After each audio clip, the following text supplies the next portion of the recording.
All right. Hello, hello. We are back and doing a bonus stream this week because we've missed so many of them in this last week. So I'm back on the 25th word. Shit got real last time, all like, holy shit. It didn't really hit me until after I got off the stream and I started like processing what we went through with Shiroyabu, but like, shit, man. I have the worst feeling now and I hate it. So let's recap really quick. Let's see. Tokyo got a cursed web video and an expensive pin key. We futzed through an digital maze and passwords leading to a toilet and more chat puzzles. I'd like to point out I still do not know if I was correct, like how I figured out that maze, whether I was correct on my reasoning or not. It's lost to the logic of the game. I don't know. Um, Anyways, about a scarlet cat who told us about Kamito's roommate that he was crushing on. Yabukawa called for a meeting about his old friend Yasushi Kamito, who got the scarlet cat to die in his place. In Matchmaker, we had a Pokemon fight with the first of 7 hitmen at an ATM that won't work. Then Kuroyanagi and Shiroyabu discussed something afterwards involving Kurumizawa, but couldn't pick up on most of it because the Wi-Fi soiled itself. Basically, so Kurumizawa is basically this massive, like, it's kind of one of those cases that you probably shouldn't touch because it's gonna fuck everything up. But basically, Kurumizawa is still alive. He's basically faked his death. We argued with a guard and met a guy in a sewer. We looted the third hitman of his family's inheritance and molested the fourth one away. Killing so many assassins is taking a toll on our sanity. The maid cafe and Munakata were creepy, and the last hitman warned that someone we love will kill us. Yeah, Shiroyabu is now like this shell of his own, like, of what he used to be. And the fact that we got to see that take place over the 7 times, like, I'm nerding out a little bit, but like narratively, the way that happened, like, amazing, incredible. Yes, of course, we're going to stick our nose all into the Kurumizawa case, assuming that, we're well enough to do that. Okay, so we have a choice. We can go into Matchmaker and figure out what the Postal Service is doing at this point, or go hang out with Morishima again in Placebo. What do we want to do? And we're finally doing this in the correct order because now all of this should somehow connect to what we just saw with Shiroyabu. In theory. So between the 3, we should have a better understanding of what is actually happening here.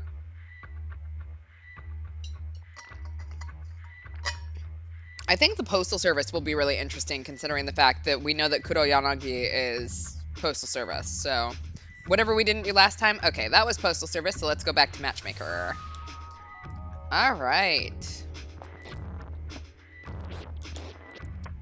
All right, about Nighthawk.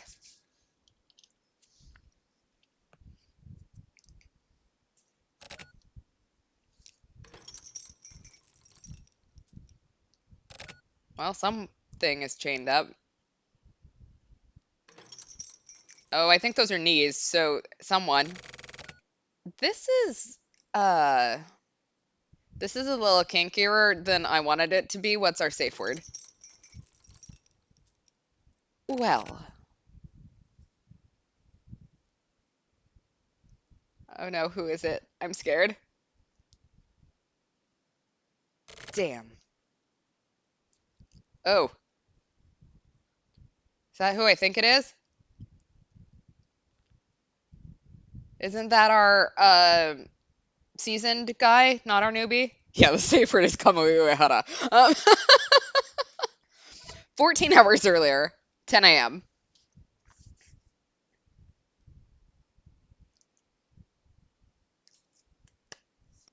Okay, October 12th, 10 a.m. Regional Adjustment Bureau. It's going to be nice that I can actually read the dates and times because last time they were putting them on such a light background that I couldn't see. Okay, Chief's office. Oh, I forgot that the chief looks like that. Like, I obviously not trying to body shame, but this man looks like a testicle in a suit, and I can't unsee it. Anyways, Mayajima took care of Yabukawa's body. I'm sure this goes without saying, but Yabukawa never existed as far as the RA Bureau is concerned. Please keep that in mind. Okay? Understood. Tsuki, that's what his name is. Ditto! Understood. Alright then. Also, Tsuki, yes? We are not gonna let this debt go unpaid. Please leave it to me. Except Chief Gonad. Exactly. I can't unsee it, man. This is clearly an assault on the RA Bureau. These actions are absolutely going to have consequences. And you're going to make sure that the assholes who did this know it. Adjust them. Adjust the ever-loving shit out of them. I will. This is pretty exciting, Tsuki-san. Don't get too happy, Osato. Sorry. Also, Sasatani? Yes? I want you working under Tsuki from today. Tsuki, you're fine with that, right? That would help. I'm still a bit uneasy with Osato here. Hey, come on now, Tsuki-san. Pleasure to work with you, Tsuki-san. I can see the potato, yeah. He does kind of look like a potato as well, but, you know, it just, yeah. That's all. I want you to find out what's going on no matter what. Got it. Okay. Osato and Sasatani, you can go. Tsuki, wait here. I want to talk to you. Okay, Tsuki-san. I'll be back at my desk. I'll be off too.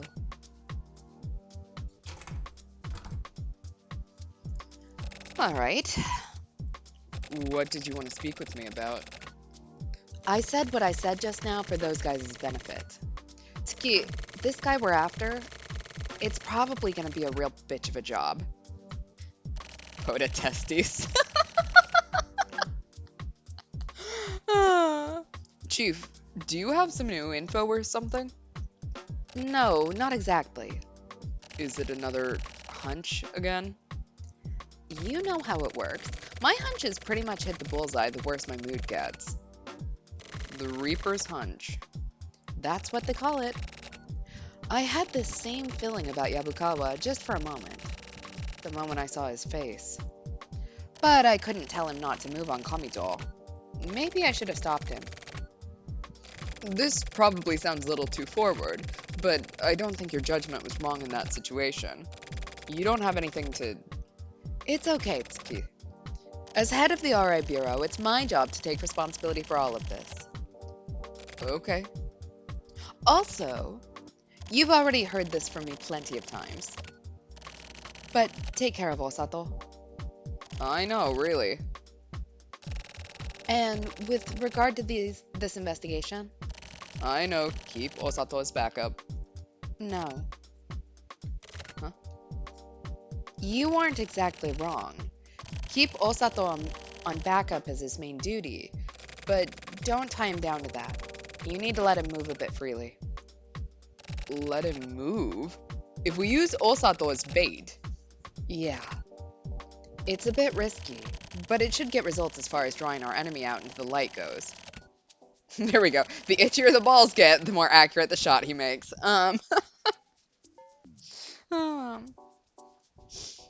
It's the testicles curse. I've got the okay from up top too. Chief, don't say anything. This isn't a request. It's an order. Got it? Got it. Just don't lose Osato. Stay vigilant. Okay. That's all. Alright. I want to know what's up with Osato. Like, why were they trying to protect him and, like, what's the bait now? Why is he bait? Oh, Kosaka. We need to talk. Oh, great. Kosaka's with him, too. Alright, smoking room.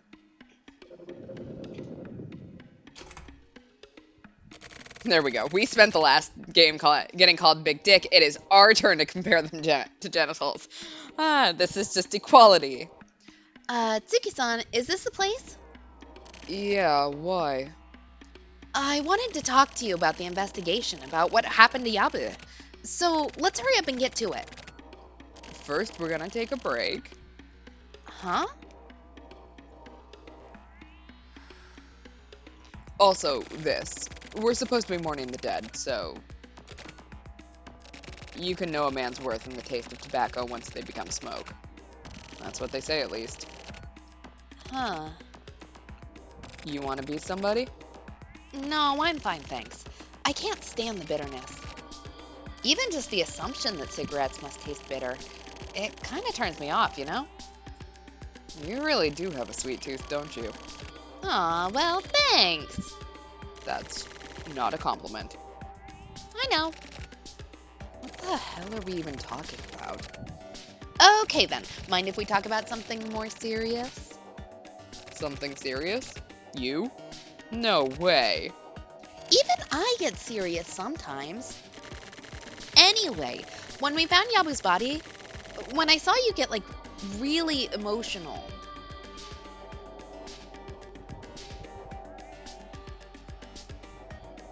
It felt really strange somehow. Was I getting that emotional? Yeah, you were. I always thought that you were sort of indifferent and cold when it came to life and death. Like, even when I die, I feel like you'd be like, oh, he died, huh? You really thought I was that much of an asshole? Oh, that's not what I mean. I mean, like, you always think about things really calmly, you know? I'm always really impressed by that, how you're able to stay so focused. You're basically right. Huh? I do have a pretty cold attitude towards that sort of thing. Death comes when it comes. That's it. That's pretty much all there is to it, especially for people in our line of work. You can't think of death as something special. People kill. They get killed. You die. Or you don't. You go on living. Or you can't. It all comes down to those simple forks in the road. But the last time I saw Yabu-san, we had a lot to talk about. So, you know. What did you talk about? Don't worry about it. What? But that's the important part of... Osato, Yeah? we can't doubt our work. We have to follow through all the way. That's all. Okay. I understand. Okay, we're heading back. I feel like you're dodging the question. Just shut up about it. Come on, it's time to investigate. Okay. Maybe, I'm sure the sweet tooth will probably be a plot point somewhere down the line, like him being the test subject of an experiment and his taste for sweets being a side effect. Maybe. The only other thing that I can think of is that something horrible is going to happen to him, and this is like them trying to like tie him to being like childish, and so it's going to be more like of an impact. I don't know, man. Okay, 13 hours earlier, 11 a.m.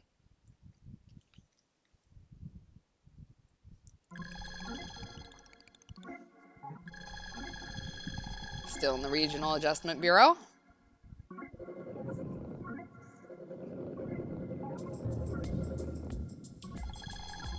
In the office. Hey, Tsuki. Nango. I heard about Yabu. Yeah. The chief told us.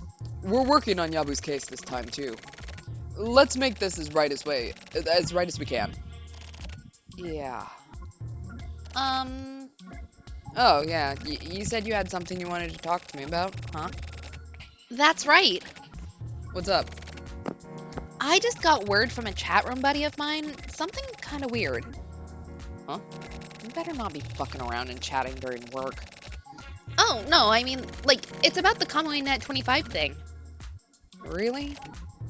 You sure you're not just talking to some other fat ass about how that place has really good cake or some shit? There's that too, but That's what I thought. kidding, I'm kidding. Anyway, about what I heard from my chat room buddy, their name is Slash. And it seemed like they somehow knew that someone close to me had been killed. What are you talking about?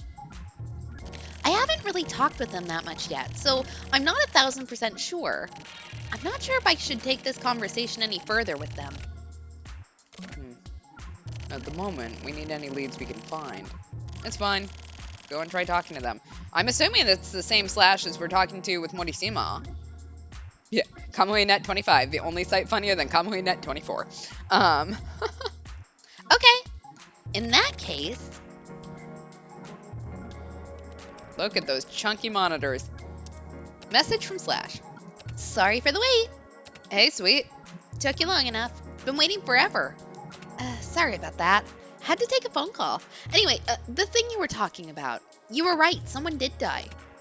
Bingo. I just realized my Otato voice and my Slash voice are very similar. I knew it. How did you know? I was asked to do a favor for someone.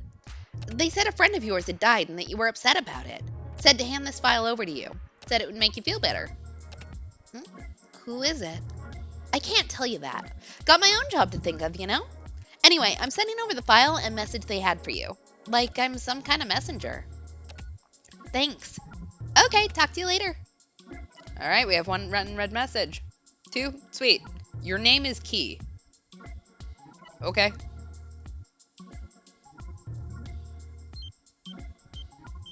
There we go. I accidentally foreshadowed the reveal that Slash and Osato are one and the same. Ah. And so that's what I know.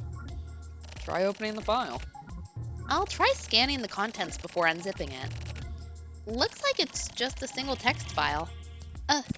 It requires a password. Password, huh? I mean, it says our name was Key, so... Your name is Key. Do I have to look at it? What do you think the password could be?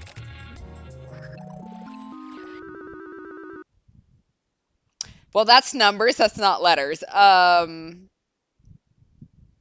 Your name is Key.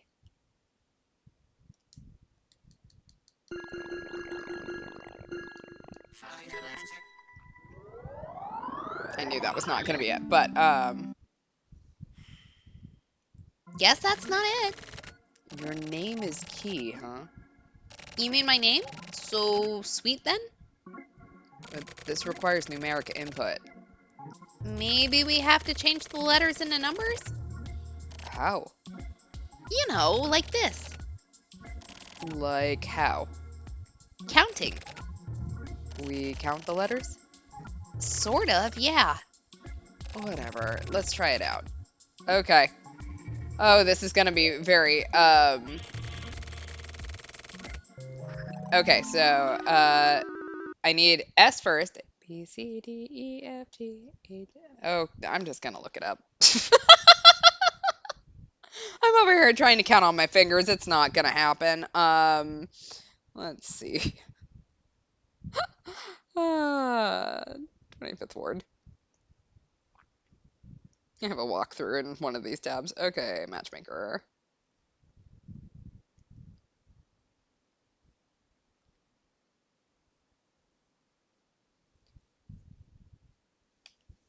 There we go. The password is 5318008. That's all what I type into my calculator. Okay, so S must be 19. W is 23. E is 5. So there's 2 of those. T is 20.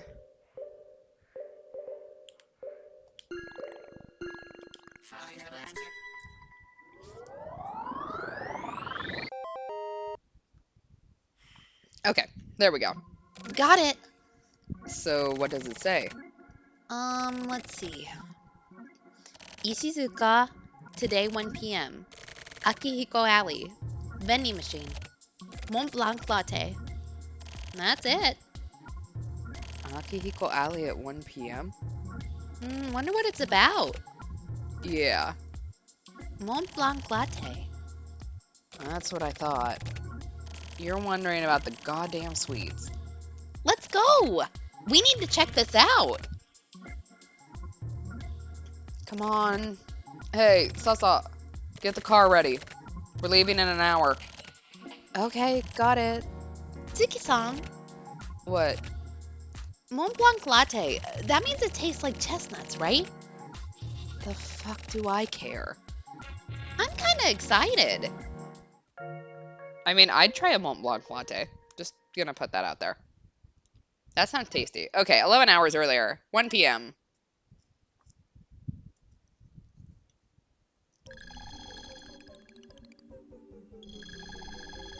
In Akihiko Alley.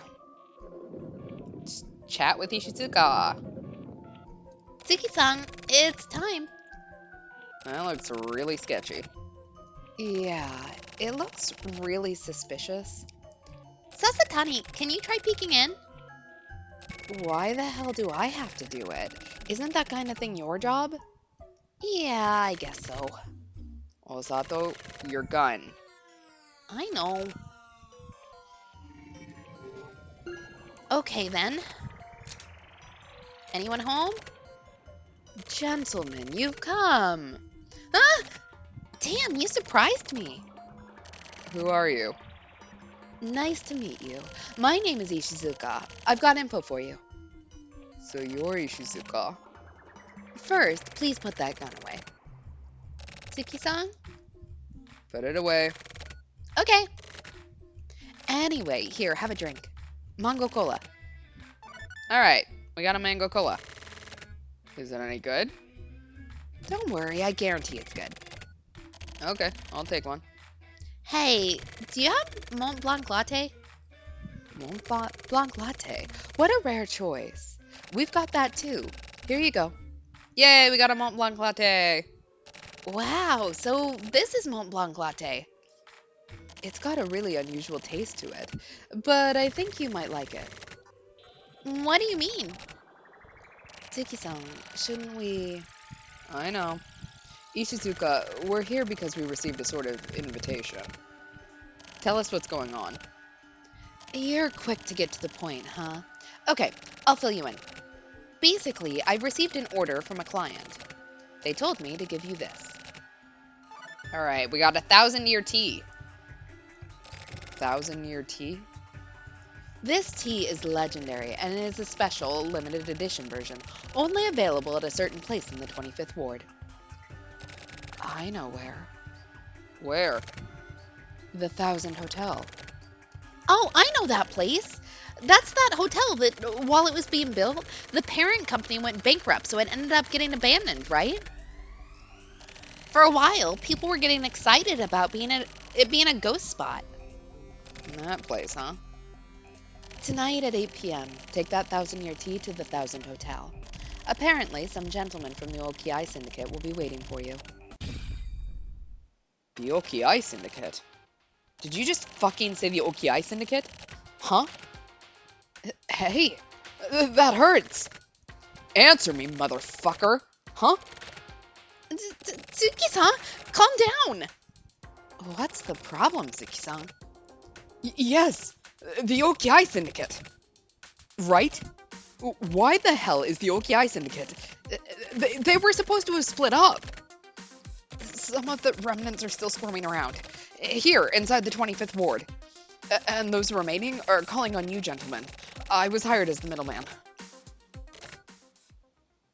Tsuki-san? Yeah, I'm fine. Tsuki-san, what does this all mean? Is this somehow connected to what happened with Yabu? If so, then we absolutely need to... I know, but first we need to go back and calm down. Okay. Alright, then I'll be off. Hey, sorry for getting rough like that. It's alright, it happens often. Oh, and by the way... Huh? What? Please take this too. All right, we got white coffee. What's this? White coffee. A marriage of white and black. It's a really bitter tasting coffee. Wow, that looks super bitter. Yeah, the Millennium tea bag. All right, 9 hours. 3 p.m.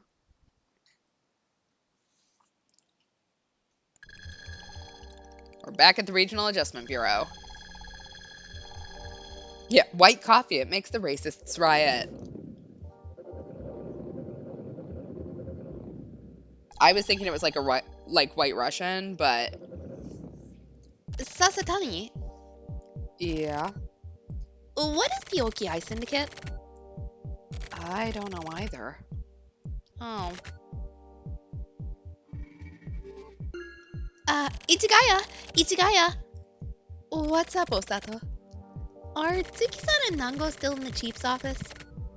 Looks like it, yeah. Is something wrong? Well, apparently the OKI Syndicate... Oh, by the way, do you know what the OKI Syndicate is? The OKI Syndicate? I've heard that name somewhere before. I feel like I saw it when I was organizing the database. Yeah, that was it. Osato, Sasa, Tsuki-san. Tsuki-san. Get ready. We gotta be at the Thousand Hotel at 8 p.m. Mitsumoto, we're going to. 5 people? I guess the opposition is pretty bad, huh? No, we're just there to back up Tsuki and company. We're going in first. Those are the chief's orders. Tsuki-san, what's the OKI Syndicate? Osato, Yeah? forget about that for now. You two, brace yourselves for tonight. Okay then. Got it. Got it. Also, get a hold of Maedzima. Tell him to be standing by tonight and to move as soon as he hears from us. Okay. The air. Huh? It feels so heavy somehow. Does it? Did something happen? Nothing yet. But something's about to go down. Okay. Try not to worry at all. 7 hours earlier, 5 p.m.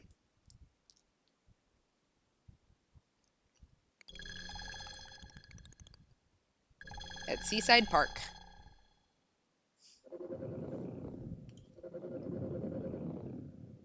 Oh, look! It's our potato testes.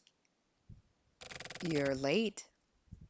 I'm sorry. It took time to get prepared. So, how are the arrangements coming along? They're coming along as planned. It's going to be done. Oh, look! Kurumisawa! This seems like a bad sign. Um, his awakening. I see. Things are getting really busy here, too. It was all a shame about Yabukawa. I couldn't be helped. That, too, was fate. What about Kamijo? Forget about him. Because of him, we've gotten really busy. As much as I'd like to complain. Anyway, leave Kamijo out of it. He ran off the board, and he's of no more use to us anyway. We'll continue the game with the pieces we have left. Okay. Tonight, the board will shift. I see. The OKI Syndicate is on the move.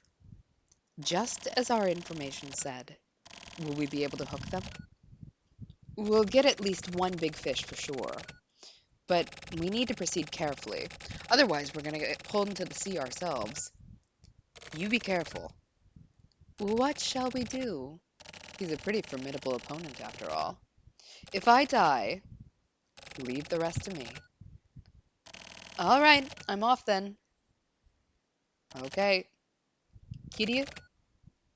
What is it? We are peace and order. That's right. We are peace and order. Don't let me down. I won't. Oh, please tell me that's not talking about Shiro. I'm scared. All right, 4 hours and 20 minutes earlier. 7:40.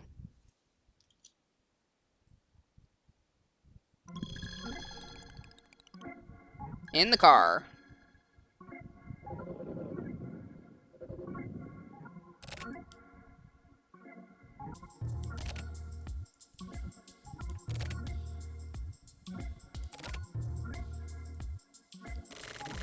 This is taking a while.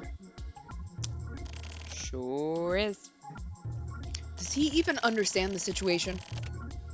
I wonder. Either way, this is taking too long. Osato, how fucking far have you gone looking for a convenience store? The sun's already down. Now who's waiting in the dark? Sasa. Yes. About Yabu. I'm okay now. I lost my composure back there. I'm sorry. No, it's fine. I'm not really used to that sort of situation. I can't really criticize myself. Don't worry about it. What I'm trying to say is just make sure you do what you gotta do, even without Yabu here. You're not a rookie anymore. I will, thanks. Sorry for the wait. Took fucking long enough. Where did you go? We're like in the middle of nowhere. I couldn't find a convenience store anywhere. What the fuck? It's okay, I'll find a convenience store right away. That's what you said, right? I know. Anyway, here's 25 today. Christ. Alright, take a look at 25 today. Silverian plan to invade Earth revealed. This paper recently held a contest to decide on the nicknaming of the silver shining aliens, the Silverians. We have received the alarming news that the Silverians plan to invade and conquer Earth. They've already infiltrated the government and the entertainment industry and are gathering data under the guise of industry people. We have received the above message, and it seems as though their plans are already in action. According to UFO researcher Bunzo Utaguro, the Silverians have established a base inside the 25th Ward. This paper plans to find this base of operations and follow up with further information on the Silverians. Reported by Hatsuo Mikijima. I wonder if there are any of these aliens at the hotel. Osato. Yeah? You bought, like, a ridiculous amount of bread and snacks and stuff, huh? Yeah, I figured, for the long haul. I don't want any fucking soy milk and seaweed salad, okay? I know.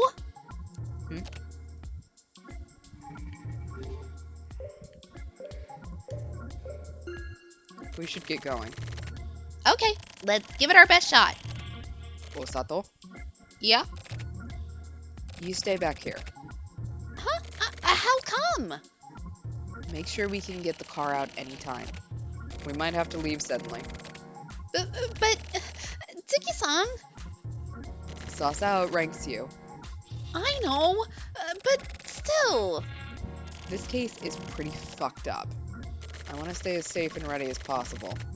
Stay here and provide us with backup if necessary, like Nango and company. Okay. Alright. Sasa, let's go. Okay. Be careful. I know.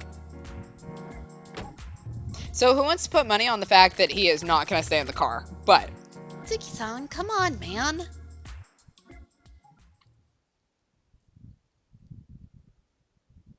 four hours earlier. 8 p.m. Okay. Into the 1000 Hotel with our 1000 tea.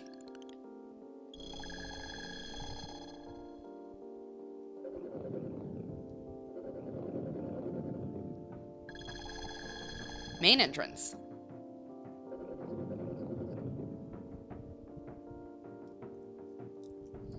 Tsuki-san, are we going in from the front? Yeah, they'll be waiting for us either way. Not much point in sneaking in from the back. Sasa, how about this door? It's locked. Oh, but there's a control panel here. The kind used to scan things. Scan, huh? In that case.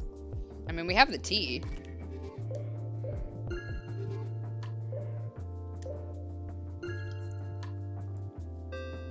This hotel looks very gaudy, I would say.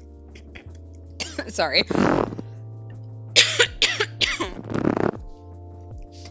Hey, it worked. Huh? Tsuki-san, it needs a number to be input too. A number? How many digits? Looks like 4. Well, that's easy, isn't it? Huh?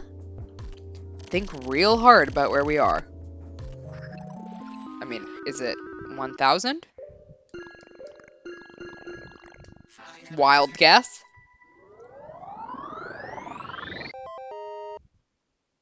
Okay. Okay, let's go. Okay.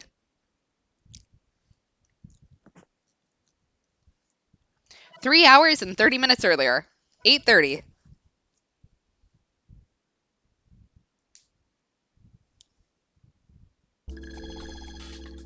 All right. First floor. This looks like something you could get caught in a horror game. Yeah, the secret password was 8008. This is really huge. It's almost like a maze. Well, it's a hotel, right? We'll figure it out if we just start walking around. Tsuki-san, you're forgetting something important. What? Where are we supposed to go? Oh, yeah, huh? What do we do? That's a good question. So, these guys call us out here and then don't even show up to tend to us, huh? I mean, is there a 1,000th floor? My apologies, Tsuki-san. Who the hell are you? Calm down. Just an announcement over the PA system. But that voice, I've heard it before. Oh, wrong voice. The translator. Huh? This is the translator?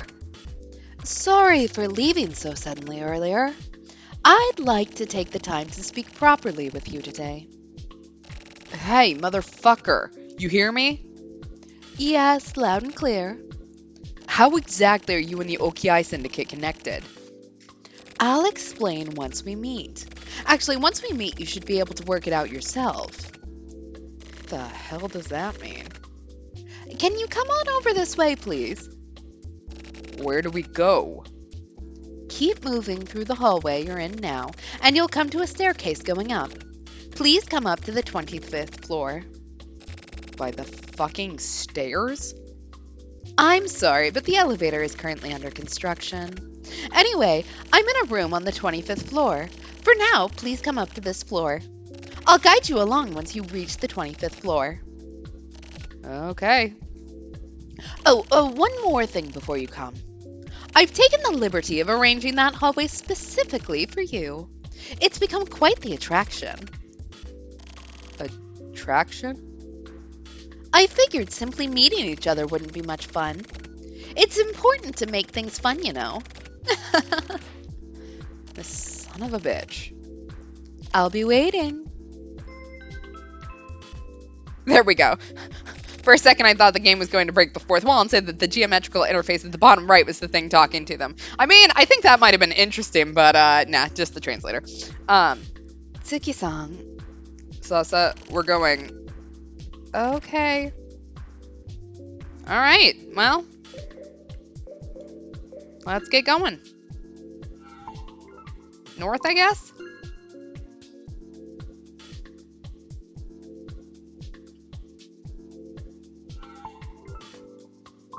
I mean, it just said keep going until you find a staircase, so...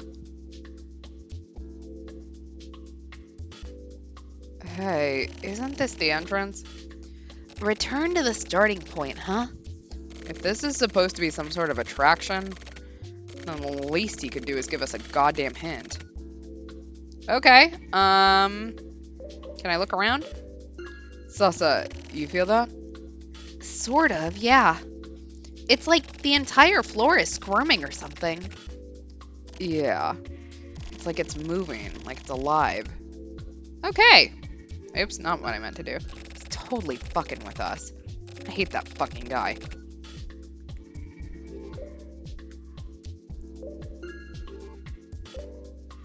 Huh? This... What happened? Salsa, check this out. The barcode? What about it? Below the barcode. Below it? Yeah. The letters underneath the barcode. You don't see this every day. N-E-W-S-E-N-N-E-N. Okay, N-E-W-S-E-N-N-E-N. Okay. It's made up of the same 4 letters. Is this maybe... According to the compass on my watch, straight ahead is north. This is it? Yeah. Okay. So let's try going that way. Okay.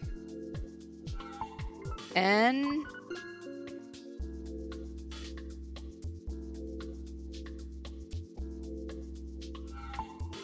E...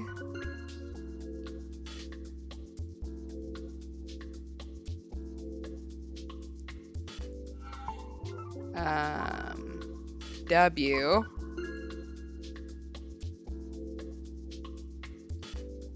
feel like this is just going to put me back in the same place, but okay, S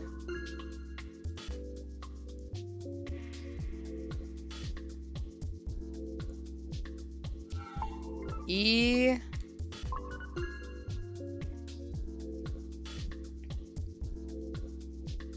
N-N-E-N, I think was it. N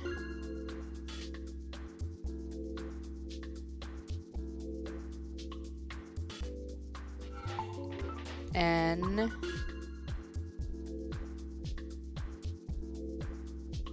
hasn't kicked me back yet, so E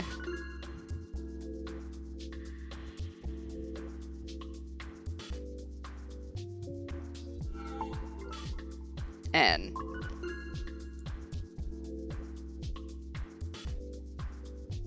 Hey, we made it!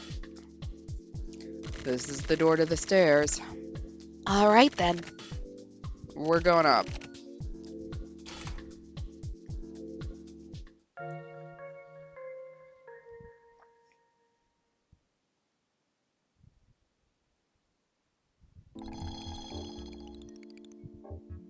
Yeah, there you go. New millennium, new CNN. Radio? O, ocelot? T, tambourine. E, electricity. Y, yak. K, key. Shit, I get Y again. I lost. To who? To myself, I guess. Shit, who cares? This is actually pretty boring when playing it by yourself. Make me wait here when we're like right in front of the place.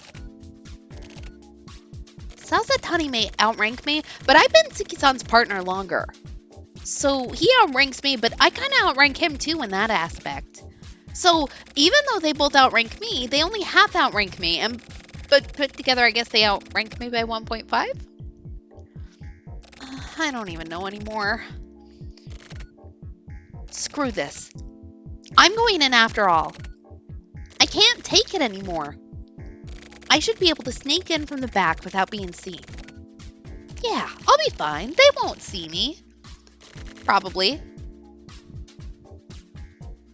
Okay, I'm going in.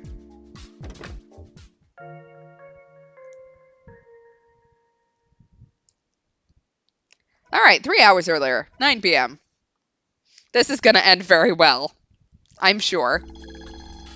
All right, 9 p.m., 25th floor. So we only had to go up 25 flights of stairs. It's fine.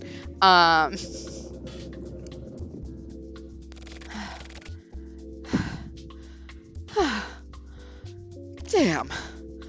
25 floors is fucking harsh. I think I'm gonna puke.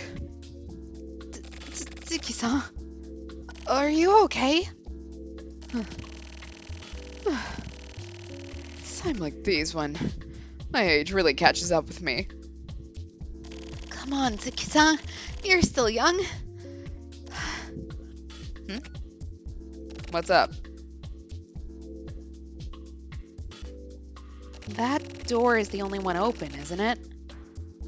Looks like it. Maybe that's the room? Yeah, this certainly won't end with anyone chained to a chair or anything like that. Shall we go in? We're not gonna drag our asses all the way here just to go back down again. Let's go. Okay. Okay.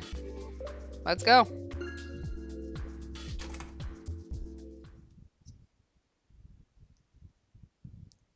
Look, we're all making bad decisions today. All right, into the guest room.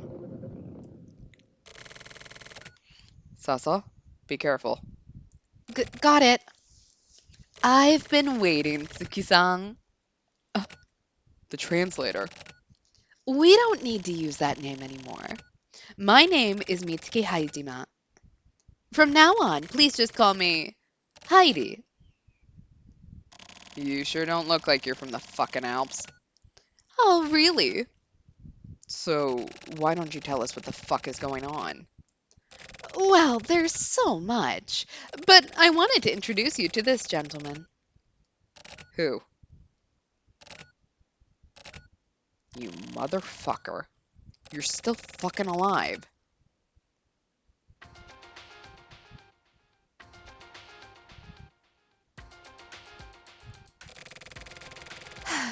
It's been a long time, Tsuki. Now I get it. So you've been controlling the Okiai Syndicate. You fucking piece of dog shit. Hey, come on now, calm down. We haven't seen each other in such a long time. We've got plenty to talk about, don't we? I don't have shit to say to you, asshole. I'm gonna kill you. And I was thinking you'd grown up. You're just as short-tempered and fussy, huh? Fuck you, Shigino. You're gonna die. Hi, Tuma. I can't even greet this guy, let alone talk with him like this. Yes, he is a bit rough, but I'm getting my payback from all that shit back in the day. Hey now, Tsuki. Behind you. What? Oh, Sasa, why? Oh, Sasa, why?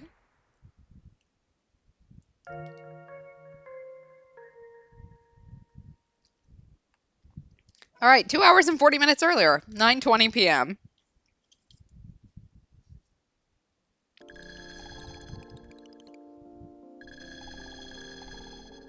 Okay, so Sasa might outrank us, but also he's a bitch. So, main entrance. So, how do I get around to the back?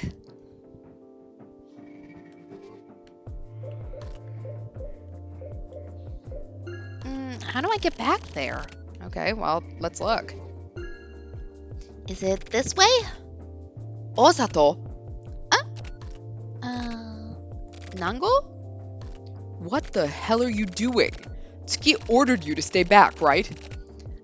Yeah. I feel like he may have mentioned something like that, or maybe not. You fucking idiot. You just got bored waiting there, didn't you? God damn it. Sorry. Nango. Yo, Mitsumoto. what are you doing? Sorry. So, how was it? It's impossible to get in from the rear. The door opening mechanisms are all broken. So our only way in is from the front. Hey, are you guys going inside? Did they call for backup? No, not yet. We're preparing to go in once it hits 10 o'clock. Hey, Mitsumoto. Don't fucking tell him. At this point, hiding it would be pointless, wouldn't it? You need to take this stuff more seriously. So you're not just waiting here like me. We're leaving you here. Just so you know, this wasn't my decision. We're just doing what Tsuki told us to. I want someone to stay back with the car. Sasa has been in the shit more times than Osato. So I want to bring Sasa with me this time. But if we just tell Osato to wait here, he'll get upset. That's what he said. Tsuki-san, Anyway, you stay back here. I'm going. No way, I'm definitely going. I said no. Tsuki-san's gonna be pissed. That's fine, I don't care. I want to have a word with him, so... Fine. You're so fucking stubborn sometimes. Awesome! You don't mind, do you, Mitsumoto? I'll leave it up to Manango. Okay then, it's decided. Alright, let's go. Let's move it! Well, I guess Tsuki will understand. I mean, Tsuki's gonna be chained to a chair, so he doesn't need to understand. Alright, 2 hours earlier, 10 p.m.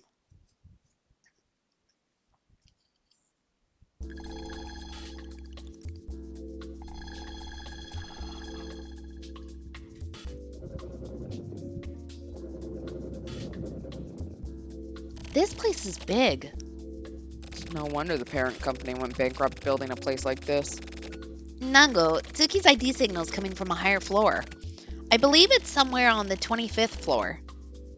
Okay, let's find a route to the 25th floor. They got this far in the construction. What a waste. Alright, well, Well, I have talk. Let's talk to Nango. Everyone, keep your guard up and your eyes open. Nango, I've got a question. What? Keep it short. I heard Ichigaya mention it, but what's the OKI Syndicate? Well, to put it simply, they're Yakuza. So that's it after all. I could tell by the name. Tsuki-san reacted really badly just from hearing the name OKI Syndicate. Does he have some sort of connection to them? Oh. So you haven't heard yet, huh? Huh?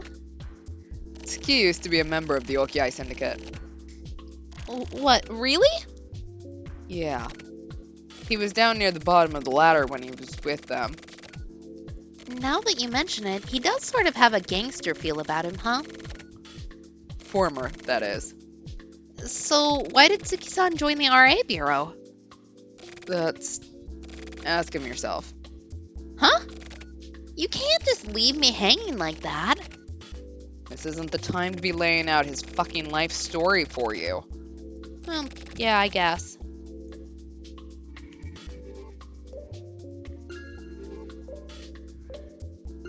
This doesn't feel right. Alright. Let's start moving, I guess. Who the hell are you? Oh! Hello, sirs. Could you please put your tongue back in your mouth? Good evening. What the hell are you guys doing in a place like this? What about you, huh? Yeah, we're like security guards for this hotel. That's right. We stop intruders like you guys and kill them. Well, that sounds like real hard work. Nango, I know these guys. Who are they? They used to work for the HC unit. Apparently, all the processing got them all fucked up mentally, and then they basically turned into loser serial killers and were kicked out. They're garbage. You've got quite a mouth on you, huh? Good for him, he's so energetic. So now they work as rent-a-cops, huh? Kept by the Okiai Syndicate like monkeys? What with the recession and all, it helps. Good pay, too. Nango, there are a bunch of what are clearly just street punks, too. So they have a whole pack of security guards, huh? Their security must be excellent. Anyway, let's cut the chit-chat. You guys ready to die? Mitsumoto. Do them. Got it. Okay. Wow, pretty flashy, huh? All right, you lot, quit flinching like little punks. Go, go. You two not coming with them? Mentally disturbed rent-a-cop losers. We don't need an invitation. We're going. Okay then, how about I take on this guy over here? No thanks. Ooh, being told no just makes it all the more fun. Damn.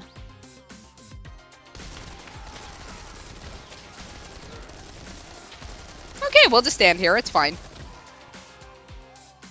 Yeah, Mitsumoto, use Hail of Gunfire.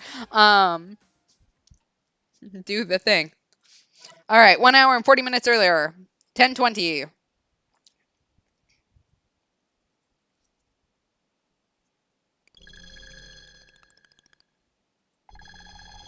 In the guest room. Oh, it already looks different. All right, well, we're already chained up, so.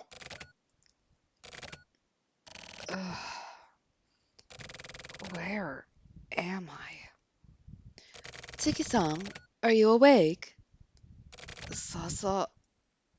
Hey, what the hell is going on?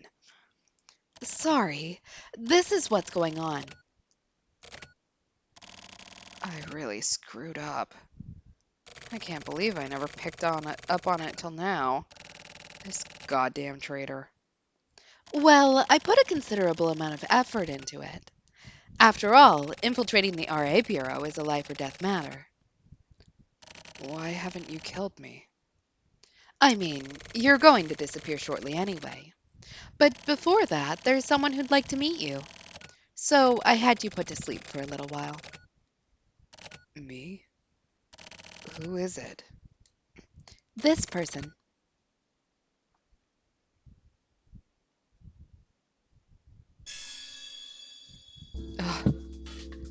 Ishiki. Ski? I never thought we'd be meeting like this. Since the moment I heard the name Okiai Syndicate, I somehow just knew you'd be involved. But you were the last person I wanted to see. Ishiki, what the hell is this? What is Shigino doing here? And what the hell are you doing here? Why? Why? Why? I'm here because I'm lending Shigino a hand. Why would you help him? What, you can't tell me? Tsuki, after all this time, I'm not gonna try and make excuses for the past. But Ishiki, please hurry up and get rid of him. Things are almost finished down below. I see. Wait, Ishiki, we're not done talking. Tsuki, next time. What are you talking about? Tsuki-san is going to die today, right? Nope. You see, Tsuki isn't the sort of man to die just yet. I can tell. Anyway, take care of yourself. Huh? Thank you for the warning. But Tsuki-san, he's going to die today. See ya. Hey! Ishiki! Hey!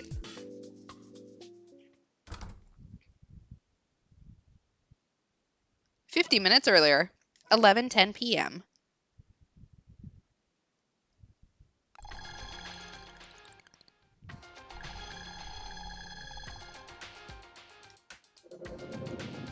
All right, back in the first floor hallway. Ugh. God damn it, putting us through all this. Mitsumoto, how's it going? Adjustment complete. Osato, how many are left? Apart from the guy you've got, everyone has been adjusted. In that case, tell us everything you know. Talk, and I won't kill you. So what's it gonna be? Fuck you. Well, Damn. One to the solar plexus. That looks like it hurts. So what's it gonna be? Like I said. Fuck you.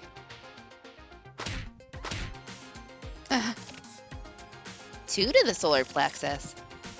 And the angle is just right, too. What's it gonna be?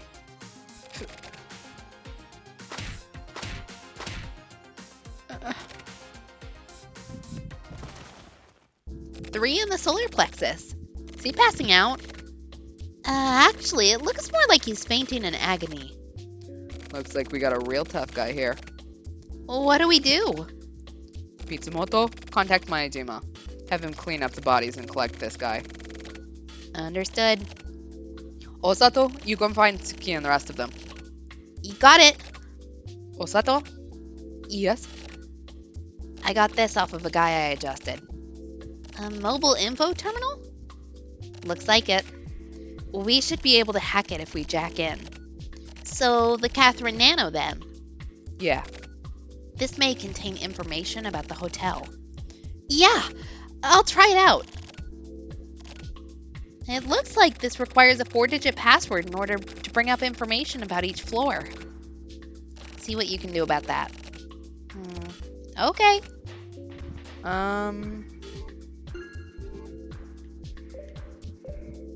Okay, so the only thing I've got on me is Catherine. But still, the cleaners must have a really hard job. I mean, is it 1,000?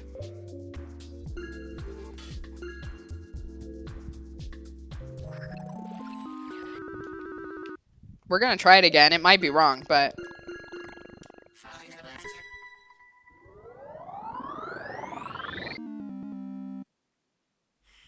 It's not 1,000.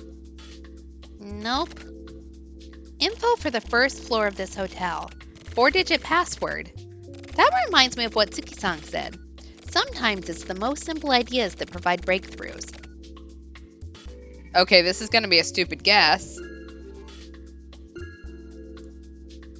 But if the ground floor was 1,000, is it 1,001?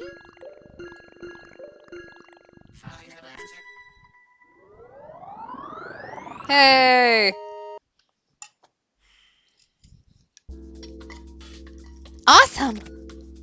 I got it! Damn, this route is going to be a hassle. For now, go hook up with Tsuki and company. We'll check out the rest of this area here. Okay. See you in a bit. Alright, come on, Osato. Let's go save Tsuki's ass. Is this okay? It's fine. We have other systems in place to track Osato's movements apart from his ID signal. And he doesn't know it. If this works out, then great. If not, then maybe next time. Anyway, the current target has got to be Tsuki. As for Osato, we'll see what happens. Did Tsuki-san know about this too? Yeah. The fact that the name Oki-Eye Syndicate was thrown out there, that means that they've definitely got Tsuki in mind. So Tsuki's out in front and he wants to check out the people keeping busy in the shadows. That's how the chief and I see it. I wonder if Tsuki-san's still alive. Who knows? But he's definitely not the type to just up and die peacefully.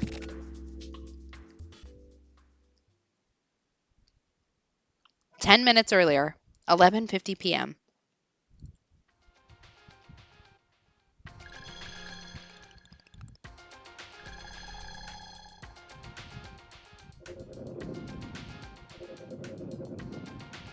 So you killed Yabu? No. Someone else was tasked with killing him. I just guided the bodies along to the RA Bureau. After all he's done for you, Yabu's probably pretty pissed off in heaven right about now. I never asked him to do anything for me. Yabu decided on his own volition to take me in. Oh, did he then? Either way, the RA Bureau sure has gotten soft. Letting a joker like this slip into the pack. I think I deserve a compliment for that. It was really hard work, you know. Like today, I had to pretend to be Slash and chat, which was hard enough on its own. I had to find a clear route to get in without being traced, cover up my tracks, all that. So that was you, huh? Well, I did take the liberty of borrowing the name. Sounds like a real hassle. But you had plenty of opportunities to take me out. I proposed as much myself, but, we have our goals and all. The thing is, Heidi likes this kind of thing, with all the acting and drama and whatnot. Who the hell is he anyway? Why is he working with Shigino? And more importantly, why the hell is Shigino even here? And Ishiki? Come on, answer me! Tsuki-san, that's no way to request something from a person. And chat time is over. I have to be going too. You can go ahead and move on to the next world now. Pretty cold send-off for a coworker. Former coworker, that is.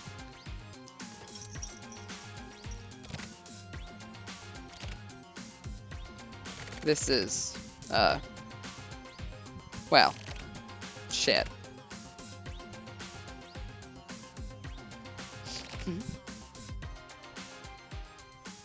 All right then. Hey, shoot. Huh? Listen up, Sasa. The RA Bureau does not abide traitors, no matter what. However useful they may be, traitors are rewarded with death. Are you really threatening me now? Tsuki-san, that's not a good look on you. So you're prepared, right? Then stop hesitating. Shoot. I know. I don't think he's talking to you, Sasa. Come on, Osato.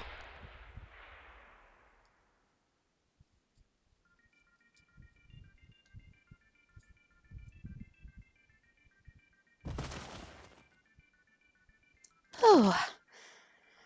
Adjustment complete. How was that, Tsuki-san? Nice one. Osato, get these off of me. Oh, yeah, okay. They're off. Well, looks like I outrank him as your partner after all. I totally got your instructions. Didn't I order you to stay back and wait? Oh. Well, yeah, but you lied to me about that, so... Orders are orders. Yeah. To make up for it, go shave your head. What? Come on. Like a cue ball.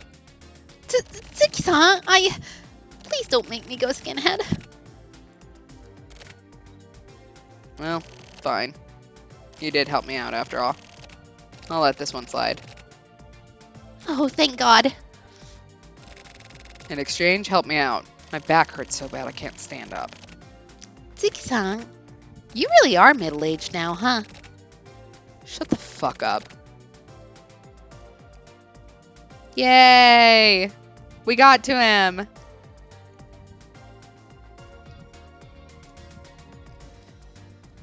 Walking up 25 flights of stairs really took its toll. I'm fine. Whatever. Osato, get hold of the Bureau. We're gonna report on the situation. Okay.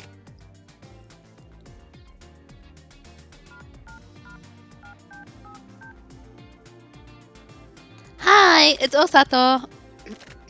Oh, okay, I'll put him on. Tsuki-san, Ichigaya says it's an emergency. Ichigaya? This is Tsuki. Tsuki-san, is everything taken care of over there?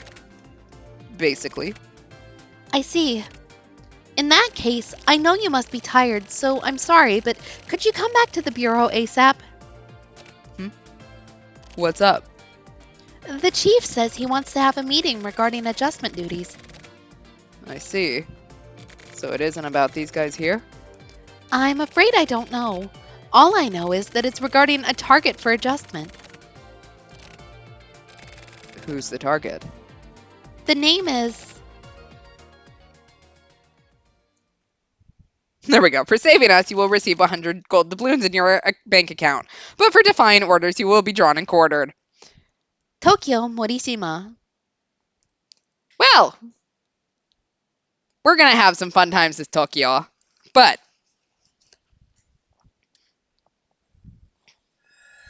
okay, so we almost died as Shiroyabu. Then we almost died as Tsuki. And now we're possibly gonna die as Morishima. We're just all dying. It's fine.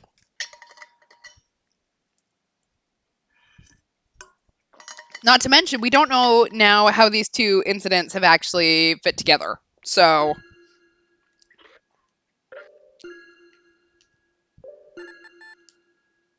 okay. So let's see what Morishima's got for us.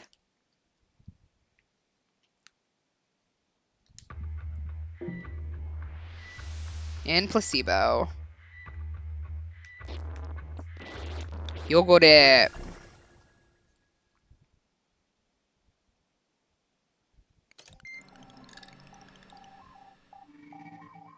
All right.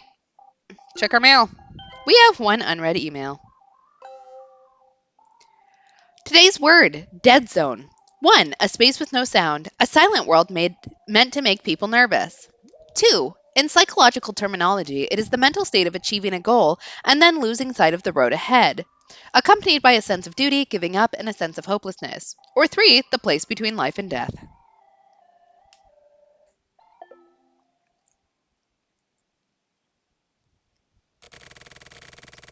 But either way, your true nature will be revealed, and you'll have no choice but to act. Really?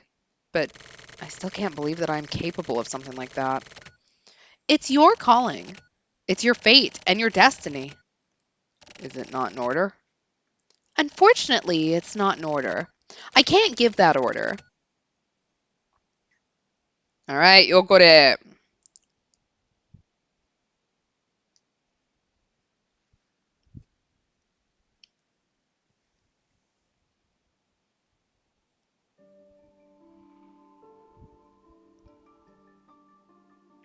All right, Stars of Koblenz. I'll go over this once more, but this is a place for me to write about my dreams. This place is saved on an online storage mechanism, and the text is open for third parties to read freely. Why am I even bothering to write something like this anyway? I can't think of a good reason now. It may simply be that writing something, anything, has just become a habit or a compulsion. Just like how when a person wakes up in the morning, brushing their teeth is a habit or compulsion. Habits and compulsions have stronger power than things with clear reasons. And with that, I'll continue to write about my dreams. The nightmare is set in the 25th ward. So many people have died. Accidents, murders, suicides, they all look different, but they're all the same in the end. The same types of deaths repeated. How many people have died? Not a single resident believes that the figures publicized were true or correct. On the other hand, there is no life. Nobody was born and raised in the 25th ward. The place is a huge morgue. A morgue is where dead bodies are kept. Bodies would be put on display in order to identify those who had died in war or of starvation or of sickness. These places existed in the larger European cities long ago, and now the residents of the 25th ward, even if technically alive, were no more than dead bodies. They are lined up nicely and in order on the borderline between life and death. They are lined up so that each and every one can wait patiently for their own turn to die. The residents were all gathered here. A pleasant living environment, an excellent location, and all the latest cutting edge facilities, etc. Bionic security systems and built in kitchens and auto reservation bedrooms. The buzzwords used by the PR firm were all true, but there were also things left unsaid. While the 25th ward provided comfortable living, it also provided a whole lot of death as well. By the time this was noticed, the residents were already busy going to sleep and waking up there, working there, and living their lives there. Several days after the 10th death occurred in one of the apartments in those meaninglessly tall towers, a video showing the moment of death made its way around the internet. The people who viewed it apparently fell into depression, but not because it was a real video. Conversely, it was because the unrealistic looking death looked like something from a movie, and it messed with their emotions and made them uneasy. A beautiful woman died on screen. I knew her.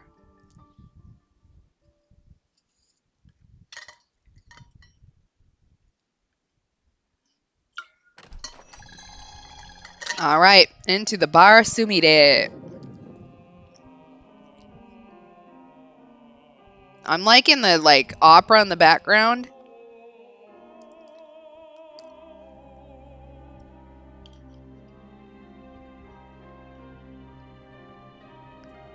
Whiskey. Is scotch okay? Anything's fine. Order like that, and I'm gonna give you the most expensive one we got. Are you from around here? Not anymore. This place used to have a different name, right? So you used to be a regular, huh? It was called Jackhammer, wasn't it? Yeah, I bought this place with all the furnishings. Did you know the old master? A pervert. That's about all I can remember. Shit. Me too. You're funny. No, I really can't remember. There's no way you'd forget that memorable face, though, right? Can I smoke here? There's an ashtray over there. Thanks. What's your name? Tokyo Morishima. Ah, where did I put that? We can't remember the bartender's name after he taught us how to whittle or carve? Rains of Porto Vecchio. The rains that had fallen for 3 days was about to end, and it was a cold, dim dawn. I was drinking tea and talking with her in my room.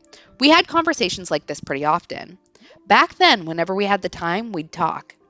She hadn't slept a wink, but she didn't seem sleepy at all. She had told me before that she could go a whole night or two without sleep. To her, insomnia, migraines, and starving herself were like friends. But her beauty showed no signs of any sort of illness. There was a certain sense of class in the way she did things like drink tea, to the point where even I, a woman, almost fell for her. Hey, do you have any secrets? She asked this. She asked me this as she looked at me over her teacup. Secrets? I returned coyly in a low voice. I knew that there was more to her query. Everyone has secrets. You should have some too. Stating things in a somewhat condescending manner was a habit of hers, especially when she was speaking to me. Having secrets? I thought about this for a while. I imagined how I'd change if I had secrets. At the time, I hung on her every word, listened carefully, and was extremely interested. I don't like the 25th Ward. Her topics of conversation always changed quickly. Why are so many people dying? Because there are people killing them. That was my answer. Who's killing them? The Regional Adjustment Bureau. Where exactly did you hear that from? You know who. She had nothing to say about you know who. Why did the Bureau agents kill the residents? For adjustment. That's just a different word for it. What do you mean? You're just using that term as another word for murder. Yeah, it's a more professional sounding term. Maybe they're trying to finish this systematically? Murder usually has a motive. Feels like we're in some kind of suspense novel. I laughed, but she didn't smile in the slightest. Even soldiers killing people in war have motive. It occurs when they see the enemy in front of them. Then what about assassins? Hitmen who get contracted to kill people? They do too, of course, but the word motive is a bit different. Let's fix that. She stared at me with a serious look on her face and drank her tea without looking away. You know what sort of word that is? After asking me this, she went back to her commanding tone again. Think hard about it. I thought about it. Then 1 second later, I answered, murderous intent. As I said the words, she smiled briefly for the first time and slowly nodded her head.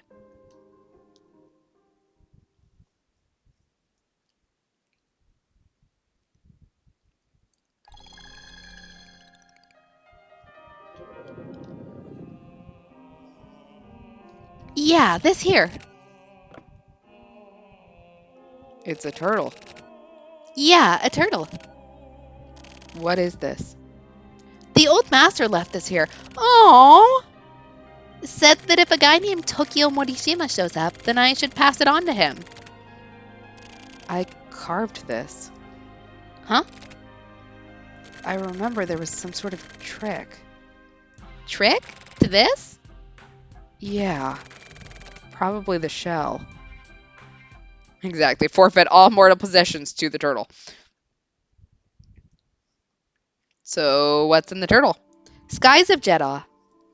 I wonder what sort of feelings I must have had for her in the beginning. Maybe it was like how a little sister feels about her big sister. Back then, I was still pretty immature and naive, but we weren't actual sisters, and we weren't even friends or acquaintances either. I knew that, so our relationship had a sense of fabrication, or maybe something scripted about it. If this was about me and GLG, then I would be able to concretely say what sort of relationship we had. It was extremely simple and clear and beautiful, a master-servant relationship. He was my master. Any order the GLD may have given me, I followed it to the letter no matter what. It wasn't a bad thing. For me, being controlled by him made me happy. Being ordered to do something and then having to fulfill that order was pure bliss. She was ordered by GLG to be in charge of my training. He told me, think of her as a big sister and learn a lot from her. So I did my best to follow her orders, and through that I was able to indirectly feel the same sort of pleasure. What was complicated was that I had one more little sister. I don't know if she was actually younger than me, but GLG told me to think of her as a younger sister and to get along. But she acted much more like a real person than me. She was a stupid and foul-mouthed and sarcastic girl. My big sister was Milu, my little sister was Miru, and I was Meru. Apart from Milu, GLD gave us those names. I don't think the three of us had ever all spoken together at the same time before. I have no memory of that. We may have once, but I can't remember it. Basically, both Miru and I were trained respectively by Milu. So, with regard to Miru, I thought of her as a younger sister who had been brought up in a different place from me. I had a job that I was assigned. My job was talking with men in sex chat. Apparently, this actually had educational purposes. I learned about the world through talking in sex chat. I became really familiar with male psychology and sex and sexual deviation. I became able to pretend like I was having sex for hours. What's important is the flow. Just as a sponge absorbs water, I absorbed all kinds of new things, and I became able to read the flow of conversation better. GLG had told me before that I was in possession of a really amazing ability. It's really surprising. Not even Miru and Miru have that ability. Meru, I want you to try to read into my future. While I could read conversations, I couldn't read the future. So I told him that, but after that, I felt as if the real me was somewhere else, and I felt really uneasy as though a small dark hole opened deep in my heart. I was afraid that GLG would disappear someday. The real me imagined that, and it made my entire body shake with chills. The real me? That's right. I was a girl who was plugged in.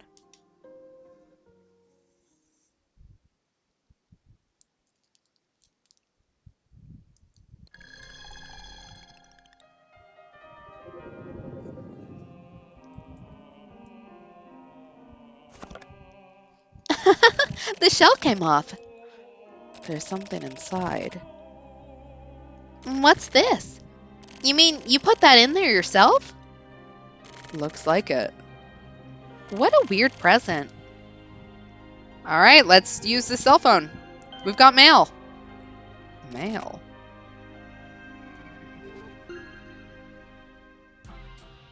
The mail function is locked. Input your lock number. Ah, so it's locked. My birthday. What? I used my birthday for pin codes. Wow, that's pretty dumb. But I don't know my birthday. What? That's way past simply dumb. Okay, great. Rocks of Adelaide. That's right.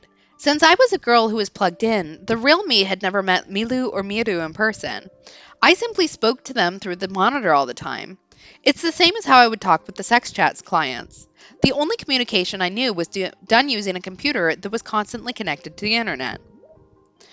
Miru was in a similar position to me, but I don't know whether or not she too was a girl who was plugged in. To me, it was something I don't need to know, as well as something I don't want to know. I feel like I should talk more about the past now. Oh yeah, I'll write about the first time I met GLG. The first time I met GLG, I was still the real me with an actual physical body, but that physical body was bereft of emotion.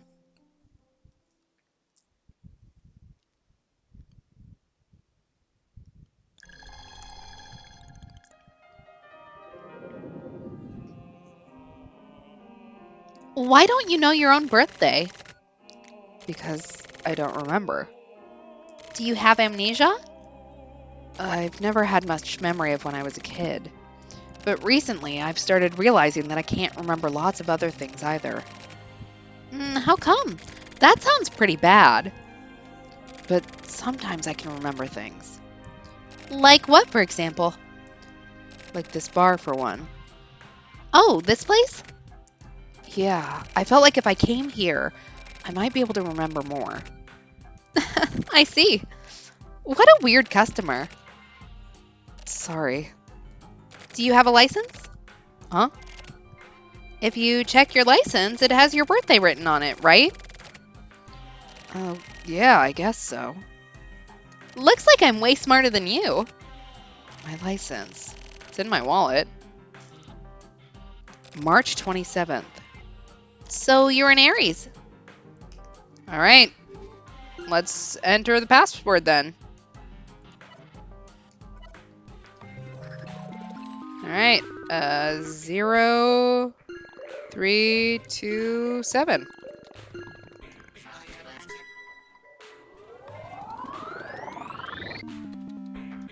That not it?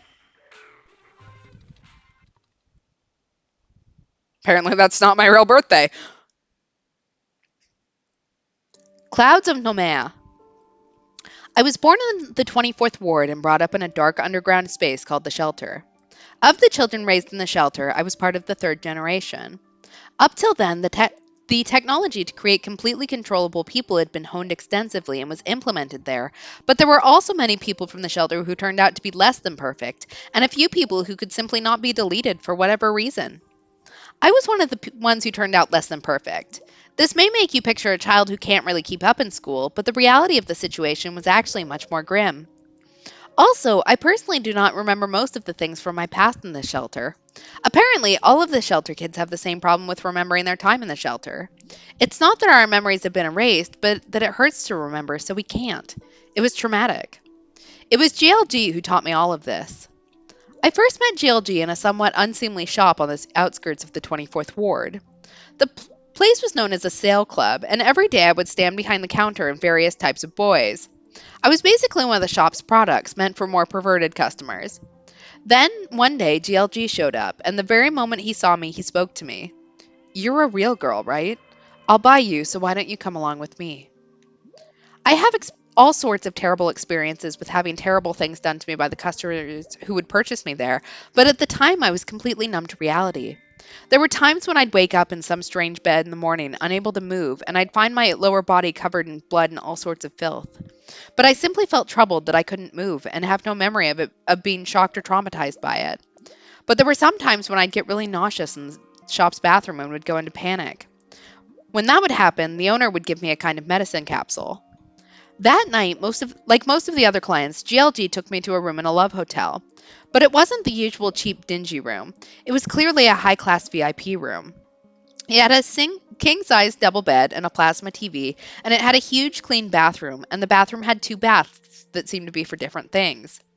Also, outside the huge floor-to-ceiling window with lace curtains, there was a large wooden deck on the balcony, and installed in that deck was a big outdoor bath. GLG removed my clothes and put me in the outdoor bath. He was still fully clothed, and he crouched in the round white bath and looked at me. At the time, my body was emaciated. My skin had an unhealthy bluish hue, and my bones were visible through my skin. Even though he was staring at my body like that, I didn't think anything of it. GLG held my head kindly in his hands, and he spoke to me. "When I said I would buy you, I didn't mean just for tonight. I paid for you to be released from that place." That night, GLG and I slept together in the king-size bed with clean, comfortable sheets. GLG didn't do anything rough with me at all. In fact, there was nothing of a sexual nature happening whatsoever. Furthermore, he treated me like an independent woman. GLG used one hand to pull a book out of his bag and open it up. He stuck out his other arm for me to use as a pillow to rest my head on. GLG read aloud to me from a book written by an author named James Tiptree Jr. The book was called The Girl Who Was Plugged In. I was entranced by his voice. Yeah, this does not seem super comfortable at all. Like, there's a lot of uncomfortable things here.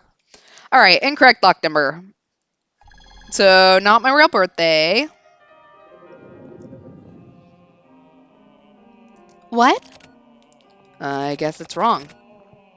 How come? This license. Maybe it's a fake. You mean a forgery? Hey, you're not. I may be. You seem like a dangerous guy. Sorry. Do you have anything besides your license? Just a credit card. But it doesn't have my birthday written on it. What about your credit card PIN code? PIN code? I think it's my birthday. But I don't remember ever having used it, so I don't know. Jeez. Shit. Well then, how about... screw it. I'm gonna close up shop for the day. How come? Nothing. Just kind of... I have a weak spot for dangerous guys. Ma'am, we're not sleeping together. That wasn't an invitation.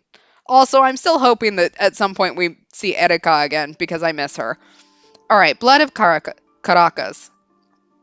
The Girl Who Was Plugged In was a short story about an ugly, gross girl who tries to kill herself and is plugged into their beautiful, man-made Delphi, and is loved by everyone and acts as a sort of advertisement. GLG told me that we'd try something similar to this story. His proposal, as far as I was concerned, was an order. After all, GLG had bought my freedom from me. So no matter what he told me to do, it was my duty to follow his orders. Compared to Delphi and the girl who was plugged into her, the connection between myself and Medu, a simple recreation using computer graphics, was extremely low tech. The job with which I was entrusted was to act as a sort of operator, making Medu speak and move and show various expressions of emotion, etc. The digital Medu was made to look like Midu. Midu's expressions and movements were captured and recreated in order to make Medu. Sometimes responses to clients' comments were displayed in a list in a window, and this was basically a chat program used to support conversation. And this was made based on the conversational patterns of Quarter's number one performer, Miru, to make sure that it would be a hit. Controlling this system of girls who were plugged in was not really as difficult as it may seem. In fact, as a sheltered child, it was the perfect job for me.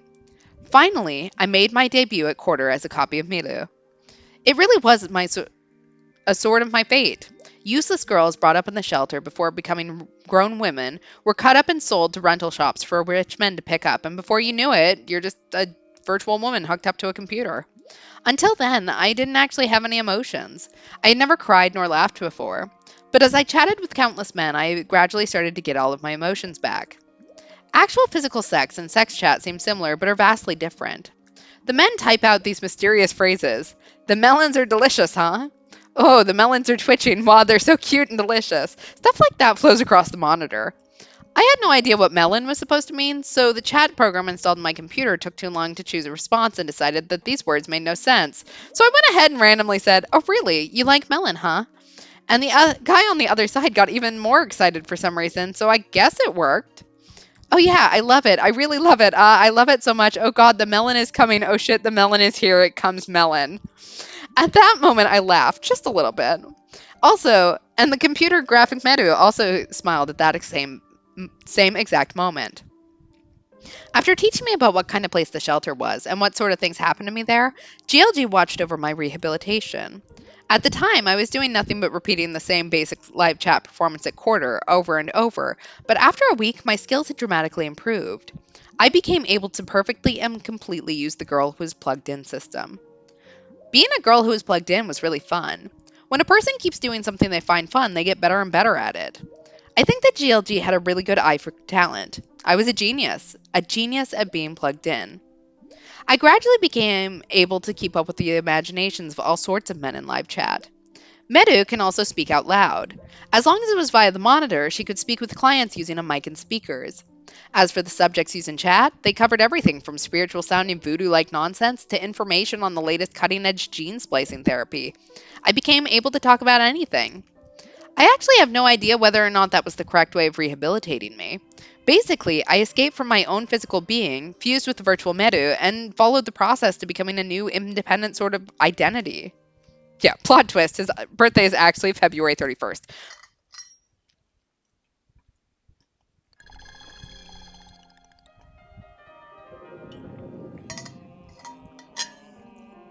Here we go.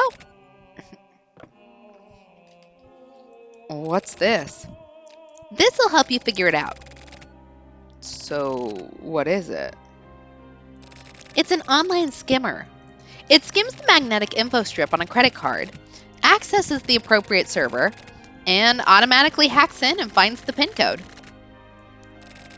Hey now, that's really something you got there. Some of the neighborhood thugs left it here. How do you use it? It's simple. Let me see your card.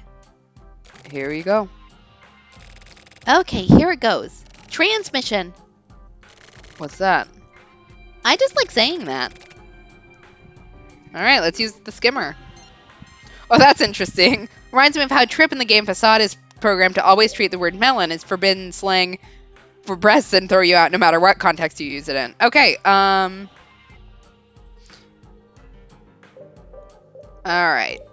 I think I've done one of these before. Okay, so I have 2 correct and no misses, so... Or... Okay, so my 2 was correct there. So...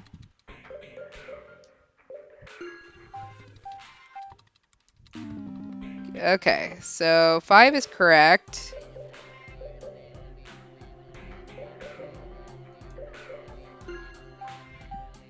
All right, 0625. I just got very lucky, in case anyone was wondering. Darkness of St. Peter. GLG once told me that he was infatuated to the point of it almost being a sickness with the poor girls brought up in the shelter. Oh God, I hated saying that sentence. I heard these words through the speakers on the monitor set up in my sparsely furnished room, connected to my desktop computer. I could see GLG's face through the monitor, and he looked somewhat exhausted. So I went and looked into them, and as I came into contact with them, I found out that when provided with the opportunity to use it, the girls had immense talents that could be made to blossom. Sometimes, in order to do that, things would get dangerous, but that made it all the better for me. Does that mean you were drawn to them sexually? I questioned GLG. The me in the monitor wasn't the real me, but Meru. I think so. I think that might be my own sexual perversion. Even if they're from the shelter, I don't know that they feel the even if they're from the shelter, I don't feel the same way about men. Ha ha ha ha ha. The girl who was plugged in system tried to make Meru smile, but at the same time I went against the system and expressed my own feelings. I sometimes felt like doing that. Does that mean you love me? With that, GLG somewhat mysteriously narrowed his eyes and stared at Meru on the monitor, but his mouth formed an ever so slight smile. Yes, that's right, Meru. I love you. I thought that if that was the case, then anything was okay. I had my physical body taken, but was given a heart in return. It was way better than before. For the first time in my life, I was aware that I was actually happy at the time. Also, I thought GLG was the only person who would treat me like a proper woman. Truly, the only one. This girl deserved so much better than she got.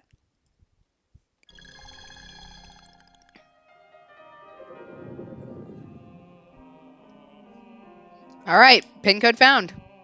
June 25th, huh? So you're a Cancer. We might make a good match. Okay, now to see if I can read the mail or not. All right. Enter the password. 0 6 2 5.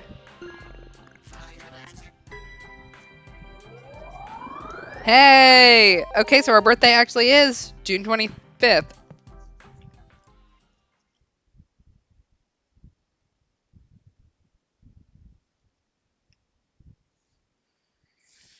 Soil of Dhaka. There was one man among my live chat clients who knew all sorts of things and would share info with me. His name was Shoot. He knew that Miru and I were copies of Milu, and he seemed to know a lot about the string of deaths in the tower high-rise. It happened one day after spending several weeks drinking tea and chatting with Miru until dawn. During one of our live chats, I asked Shoot a question that had been on my mind for a while. All the people who've died were killed because of really stupid reasons, right? Huh? Well, yeah, pretty much. He answered me matter-of-factly. I, or Meru, rested my chin on my hands, and I looked into the webcam and cutely tilted my head. So they were killed for stupid things, like, for example, throwing out the trash on the wrong day, right? What about it? So at first, it was thought to be organized crime perpetrated by the apartment landlords, wasn't it? That's good. Shoot replied with a smile. You're not exactly right, but you're not far off either. Your guess there sounds kind of ridiculous, but you're on the right track. It's funny. But it was actually done by people called the Regional Adjustment Bureau. Hey now, come on, that's dangerous. I never said that name, okay? I laughed. You're afraid of being adjusted yourself, right? Of course I am. He seemed a bit offended. That's fine, but what I don't understand is a more fundamental point. That is, what is the point of killing off all these people for such small and ridiculous reasons? Also, most of us residents don't even think much of it, you know? Do you want to hear my opinion? Yeah, I do. Okay, then. Everything I say from here on is just my imagination, but Okay, tell me what you imagine then. just as I thought Shoot had smiled, he immediately stopped smiling and coughed, and then he told me the following. The answer is murderous intent. Murderous intent? Basically, living in the 25th ward, you begin to want to kill people. Is that true? Yeah, it is. I don't really get it. What do you mean? If you live in the 25th ward, you should be feeling it too. I mean, if you're just a program, then I guess you wouldn't feel it though. Then try explaining it in a way that even a program could understand. Okay.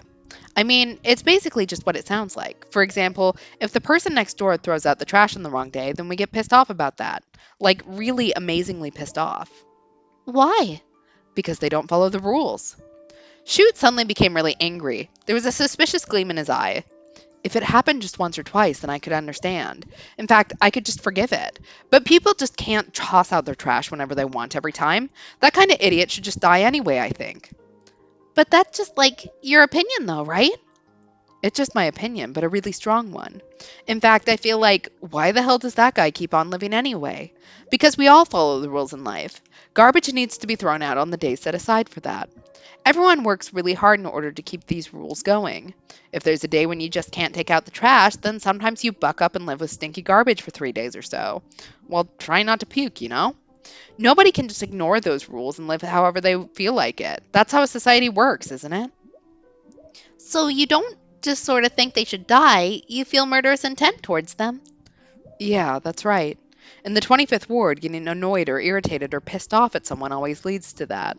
But, I mean, even so, I don't actually kill anyone, though, you know? Then it isn't murderous intent, is it? It is. Because one day, when the neighbor who keeps fucking up the garbage ends up getting killed by someone, I'm like, oh, well, yeah, I guess someone protecting the 25th ward finally killed off that dickhead next door. I sure am grateful for that. Good job, thanks. And I feel much more at ease. Like, I feel better when that happens. I feel like I wish I could have seen the dead neighbor's body and stuff, too. More than the fear of me myself getting killed next. That catharsis is like way, way bigger. It's a kind of catharsis? Yeah, to the point where you can feel the dopamine releasing in your brain. Then there's the game called Sudden Death. It's popular amongst the users at Quarter. Playing games that like that to make it even more fun feels great. I keep saying the same thing, but this is all just my own imagination. And to be honest, I love the Regional Adjustment Bureau. It's an absolutely necessary organization. They take care of the dirty work for us. Those guys are the real public servants. Hey, Hmm? I suddenly remembered something about Goddess. What is it? She's been throwing away combustible trash with non-combustible trash, like every time recently. Seriously? Seriously, she was keeping it a secret, but I know that she's been doing it this whole time. Shoot opened his eyes as if he was suddenly shocked. Meru's eyes moistened up. The real me was getting really excited, and my body started shaking. I froze my gaze on the monitor. Yeah, that's just like your opinion, bro? Alright, let's see the mail. Bingo. See? I'll check out this mail. Okay.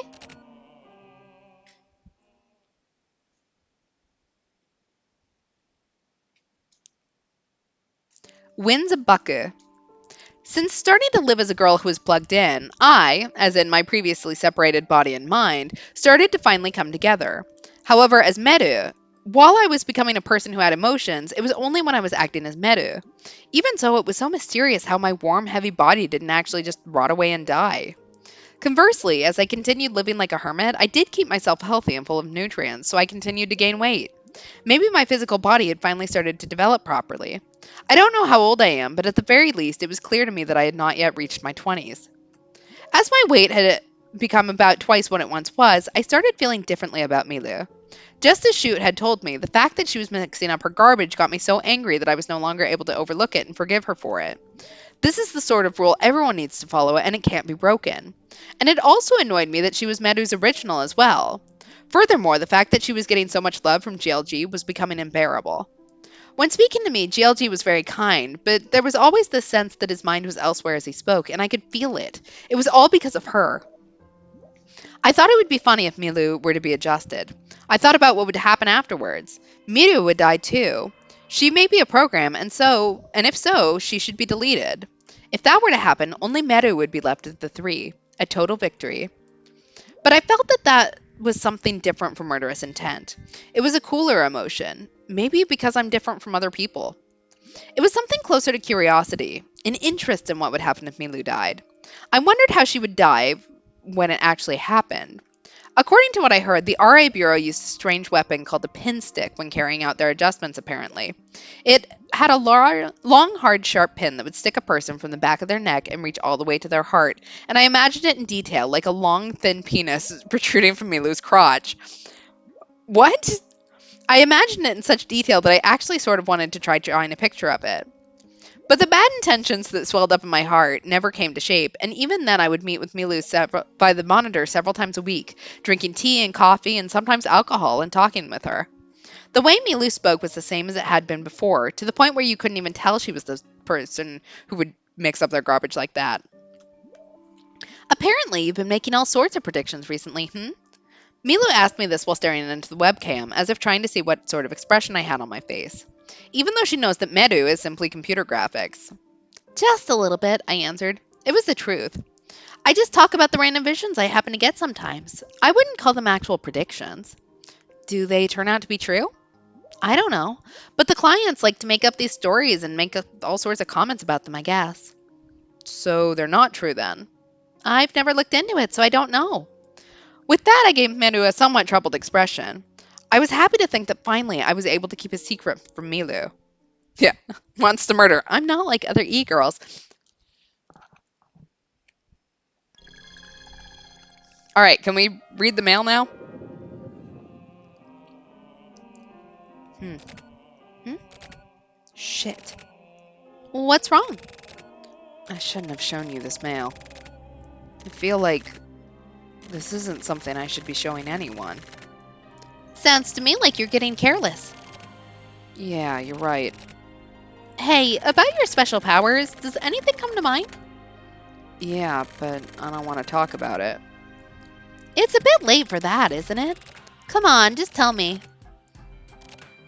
Well, it's probably that I can talk to dead people. Dead people? People who've just recently died. Also, maybe people who are about to die. Anyway, apparently I can communicate with people like that. I see. Yeah. You know, that's probably not dead people, but they're residual thoughts. Huh? Really? You want some more whiskey? Oh, yeah. Okay, one more, I guess. I'll have one too.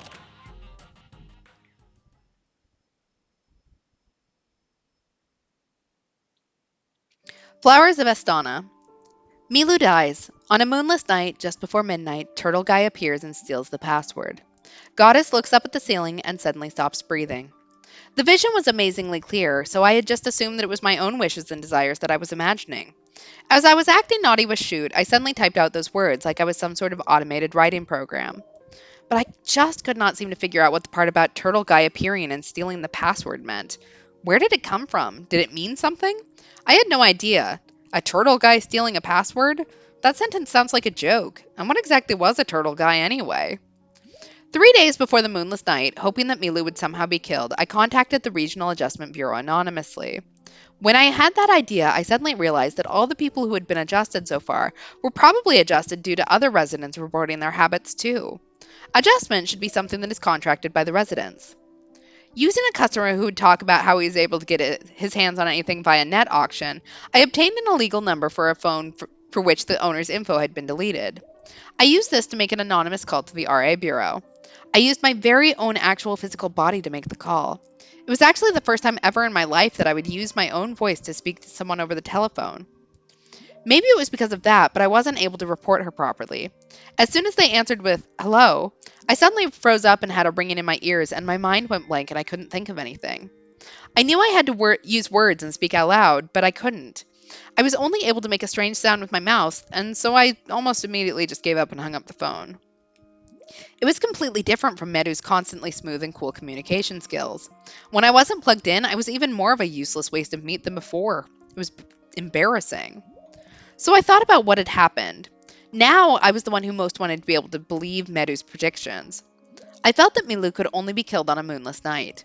Of course, the normal, rational part of me thought that was totally fine.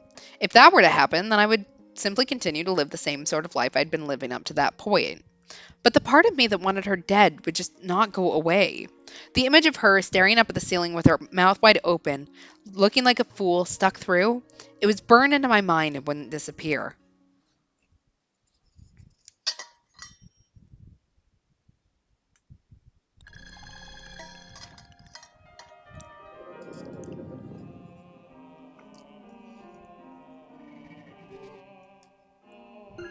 Residual thoughts. Oh, yeah. I feel like I know that. I feel like I've been talking with them for a while now. Actually, I think maybe even now.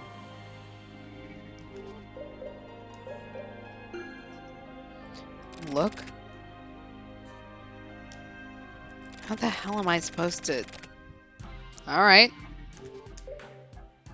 Damn. I can't figure this out.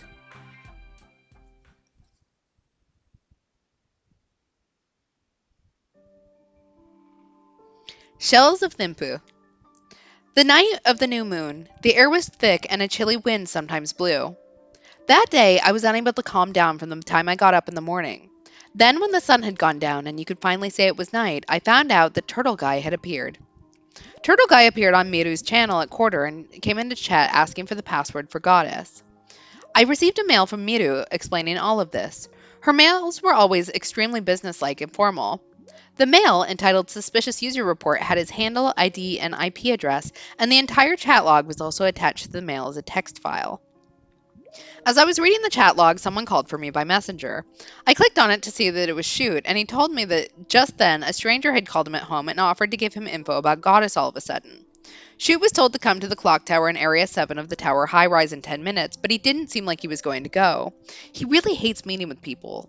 Like me, he rarely set foot outside his apartment in the tower. I assumed the person calling Shoot at his home phone was Turtle Guy. I made a quick decision and asked Shoot to give me the number left in his incoming call history. I sent him a message saying, I can get to the clock tower in 5 minutes, so I'll go and take a peek at this guy as a joke. I'll report later, and left my room.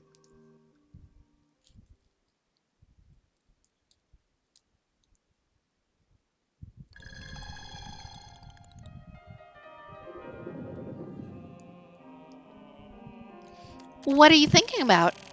That mail? Yeah. You know, I'm a bit concerned. Concerned? About what? They say that when you feel like you're being careless, it's good to sharpen a knife. Huh? Really? Yeah, a guy I once dated was like that.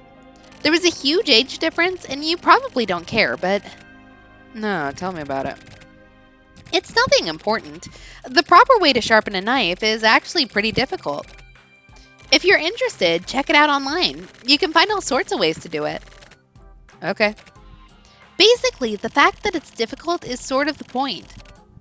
It's hard to sharpen it properly, like for an amateur to give it a proper edge. But in order to get it sharp, you need to get a sharpening stone and just go to town with it. Apparently, it helps chip away at whatever is bothering you, too. I see. It probably sounds like bullshit coming from me, but I've tried it out, so I know what I'm talking about. Putting your all into sharpening a knife makes your senses get sharper too, slowly but surely. All the unnecessary garbage disappears and only what's important becomes visible. Sharpening a knife can do that for you.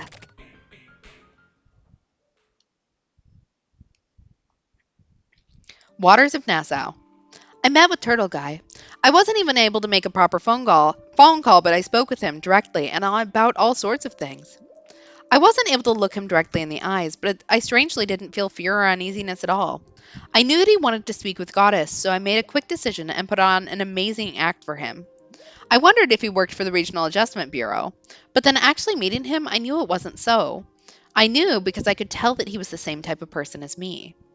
I'm certain that he still doesn't fully understand himself just yet, but he was definitely brought up in the shelter. Something led him here, almost like he was sleepwalking, like a lonely animal wandering through the forest, controlled by fate, like me.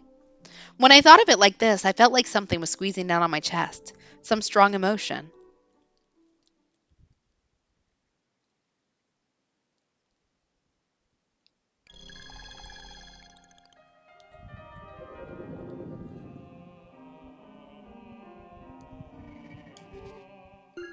That's right. Sharpening up my mind. That's what I need to do right now. And the fake me. Red. The me of the past. Uh, Fake? Why? But I made this. That's for certain. Yeah, sharpening the knife will sharpen your senses, except your hearing that gets deafened if you get too close to the knife sharpener. The me of the past. Oh yeah. I got a knife and but I made this.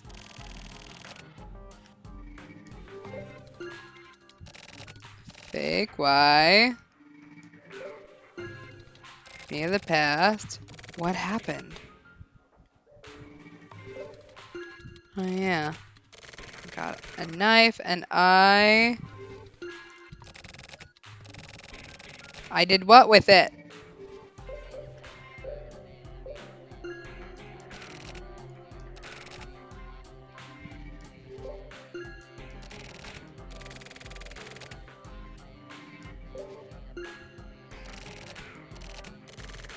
Okay, there's only so many options I have here.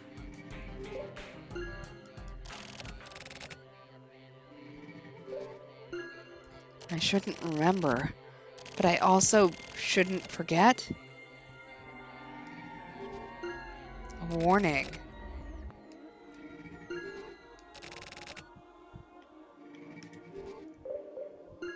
Uh, that was it.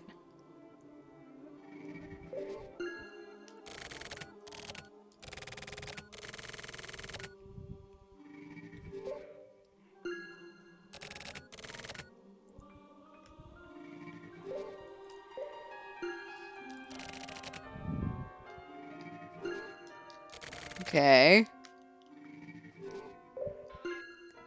Where is this place?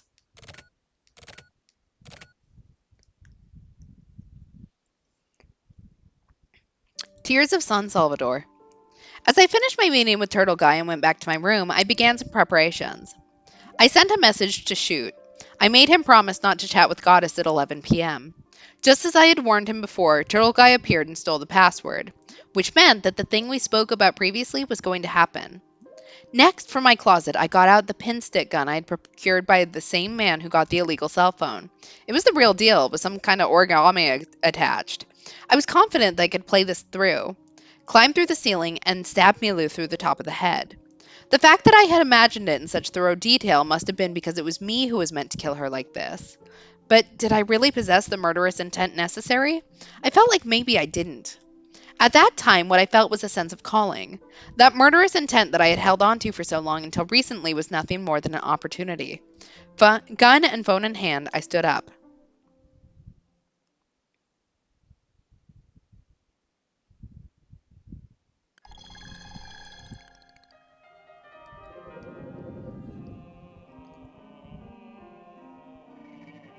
I have a glass.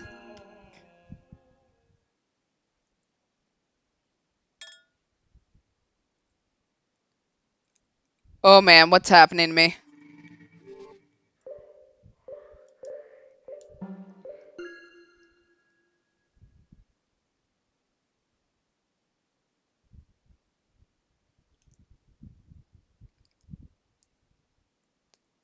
It's all decayed into ruin. Everything. Oh yeah, her too.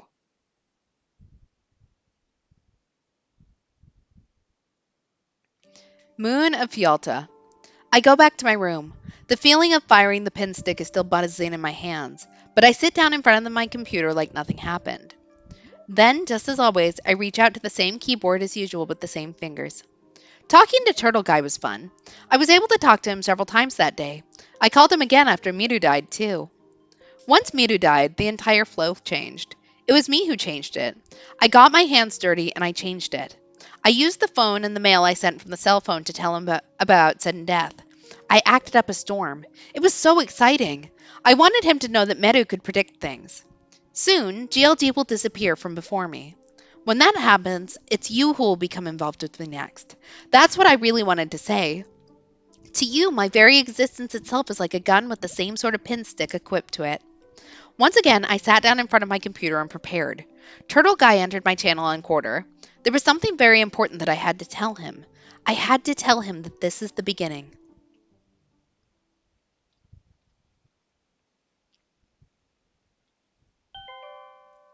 From blank to blank, subject, no title.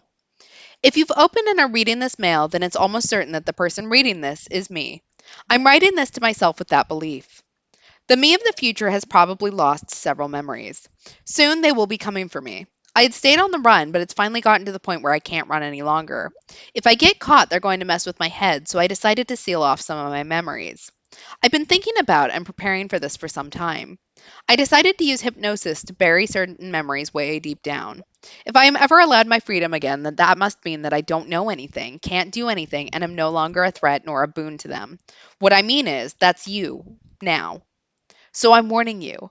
Trying to forcibly retrieve those memories is dangerous. It will only bring you death. They are watching you. Don't ever forget that. At any rate, danger will come someday, so you'll need to be ready for it. Your enemy is not one single organization. You're going to need weapons. The super strong sort of weapon I wasn't able to hold on to. You're going to need to find her. She's looking for you too. Those special abilities should be helpful. And do not forget this no matter what. The only one who can stand up against Kamui is Ayame. The flower that blooms. After I finished chatting, I wrote a mail to GLG. I thanked him for taking me in, even though I was void of normal emotion, for teaching me about the shelter, and more than anything else, for treating me like a woman, even while knowing physically that I was a man. Until I was given the existence of Meru, the reason that my mind and my body were all messed up is because I have gender identity disorder. My body is a man, my mind is a woman. I don't know if I was born with it or if it was due to my life in the gender and in the shelter. The splitting of genders happens over several stages in between the sperm fertilizing the egg and the birth of the child. Physical gender is set 8 weeks into embryonic development, and mentally it happens between 5 and 8 months. When this process works out properly, the child's gender matches up in both body and mind. So, with gender identity disorder, some sort of trouble occurs during that process, and the genders of the body and mind split up. This is one possible theory. In fact, there are actual recorded cases of this happening. Anyway, precisely because my mind and body were all messed up, the girl who was plugged in system fit me. Meru and I were a perfect match. Although I'm a fake woman with the appearance of a woman, the clients as my audience, my communications with others as a woman, and having felt what it's like being treated like a woman, I was able to find who I was supposed to be. When that happened, for some reason, my special abilities of a shelter child suddenly made themselves apparent. I sent the mail and took a deep, deep breath. I thought about the future, my calling, my fate, my destiny. Yeah, trans rights, I guess. I guess they get to be mass murderers too. I I will say, I guess Meru has only killed one person. So, and it wasn't because they were trans. So,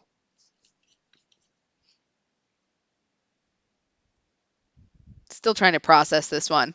Trying to figure out how I feel about it. We'll see how this continues on. But why did she have to be killed? And by my hand at that. It's because she was absolute evil. Because she didn't throw her trash away properly? No, of course not.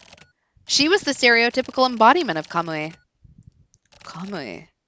Then what about Ayame? Am I good then? That's not it either. I'm an Ayame believer, but I don't believe in good nor evil. It's just a standoff. If A is evil, then B is called good. That's all. I understand. So the standoff itself is the problem. That's exactly right. Right in the center of that standoff is where he is. And so, because of that. Yeah, that's why he gets killed. Exactly. Your womanhood is only as fake as you say it is. Gaslight gut rip girl boss. All right, that was a bizarre chapter. But we found out a ton about Meru. And it sounds like Tokyo is remembering things. Which, holy shit, chapter 4 is going to be insane. Like, if you think about where we are in our 3 things, we have Shiroyabu who's gone off the rails. We have Tokyo who's just regained all of his memories. And also, something's going on with Osato and Tsukie. So, we're going to end here for tonight, but let me just say I am stoked for what is going to happen next. So next stream, Sunday, 10 o'clock Eastern, 7 o'clock Pacific. That's all I've got for you right now. Thanks for joining me on this special little bonus episode that we did tonight. Hopefully you enjoyed, and we'll be back on Sunday. Have a good night, all. Bye.